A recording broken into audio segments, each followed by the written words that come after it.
یا رب،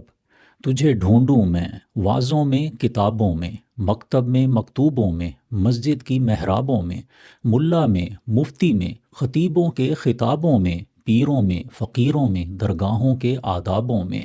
شریعت میں، طریقت میں، تصوف کی شرابوں میں، چلے میں، منت میں، وظیفوں کے نصابوں میں،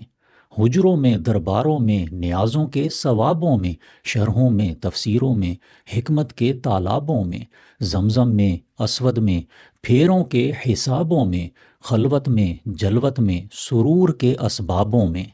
خوشبو میں، رنگوں میں، نغموں اور گلابوں میں، جنگل میں، پہاڑوں میں، صحرا کے سرابوں میں، پوشیدہ ہے تو مگر پردوں اور حجابوں میں، کیوں آیا ہوتا نہیں سوالوں کے جوابوں میں، تیرے نبی کی امت دیکھ گھری ہے عذابوں میں، امت تھی جو خیر کی وہ پڑ گئی خرابوں میں، ٹکڑے ٹکڑے امت ہے مسلک کے ابوابوں میں، دین تقسیم ملاؤں میں، جاگیر جیسے نوابوں میں،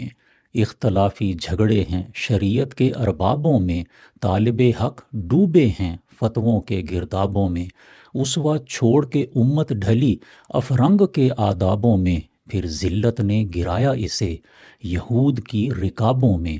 حکمران سارے مست ہیں دولت اور شبابوں میں، عوام بیچارے غرق ہیں ظلم کے سیلابوں میں۔ یا رب، تو اپنی ذل جلالی اب تو عیاں کر دے اور فیصلہ حق و باطل کے درمیاں کر دے۔